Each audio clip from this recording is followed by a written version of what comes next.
আমাকে এখানে কিছু বলার জন্য রাখার জন্য এখানকার সবাইকে ধন্যবাদ। আমি শিক্ষক ছিলাম এবং আমি লেখাপড়া করেছি অনেক আগে। আমি কিন্তু খুব বেশি বলি না।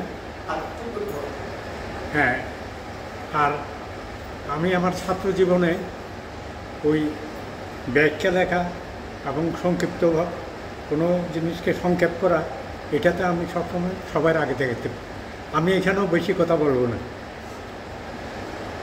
মেডিটেশন যেটা আমি আসলে নিজে নিজে অনেক দিন আগে থেকেই কিছুটা চর্চা করছি।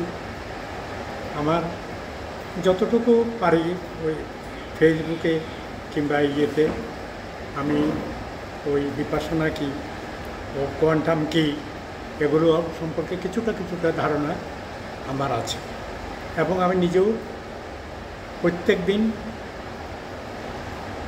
4টা থেকে 5টার মধ্যে ঘুম থেকে উঠি, কিছুটা যোগব্যায়াম করি, কিছুটা ধ্যান করি এবং ঘণ্টাখানেক আমি এইভাবে কাটাই। আমি এবং এতে আমার স্বাস্থ্যের এবং মনের একটা পরিতৃপ্তি বোধ করি।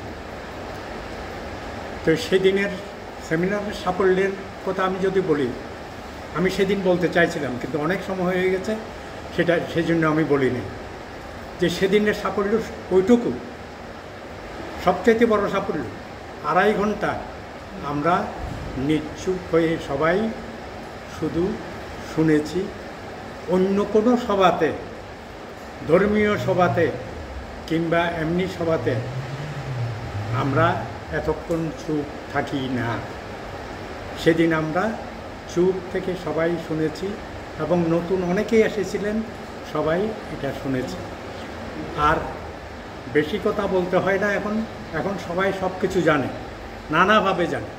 তবে আমার একটা শুধু এখানে কথা বলার, যে আমরা যারা জানি তারাই আমরা এখানে উপস্থিত। যারা জানে না, বড়রা এখন নানাভাবে সব কিছু জানে। আমি কিন্তু ছোটদের নিয়ে কাজ করতে খুব বেশি পছন্দ করি এবং আমি নিজেও আপনার ছোট 3 বছরের বাচ্চাটার সাথেও মিশতে পারবো, আপনার কলেজের ছেলেটার সাথেও মিশতে পারবো। আমি বিশেষ করে আমি ছোটদের সাথে অতি সহজে মিশে যাই। তা আমার মতে ছোটদেরকে এবং স্কুলে যারা পড়ে, কলেজে যারা পড়ে, এদেরকে আমাদেরকে কিছু ধারণা দেওয়া উচিত। ওরাই গেলে, বিপদে গেলে ওরাই যাবে, আমাদের আর বিপদে যাওয়ার সময় নাই। আমরা পথে বা বিপদে যেখানে আছি সেইখানেই থাকবো। তো আমার হলো ছোটদেরকে কিভাবে আমরা আরও বেশি ইনভলভ করতে পারি, আরও বেশি সম্পৃক্ত করতে পারি, সেই চেষ্টা চালিয়ে যাব এবং আমরা ওদেরকে নিয়ে আসবো সাথে, যাদের পক্ষে সম্ভব। আমি দেখেছি আমি যেহেতু বৌদ্ধ গয়নাম নেওয়ার সময় দেখেছি ছোটরা থাকলে অনেক সময় কথা বলে, আবার কেউ শিখিয়ে ফেলেছে হাত জোড় করে চুপ করে বসে থাকে।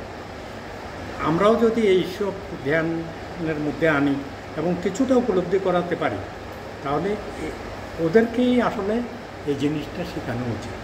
যাদেরকে শেখানো উচিত তাদেরকে আসলে শেখানো হয়ে ওঠে না। আমার বক্তব্য হলো আমরা চেষ্টা করব ওদেরকে শেখাবার। এই বলে আমি আমার বক্তব্য শেষ করি।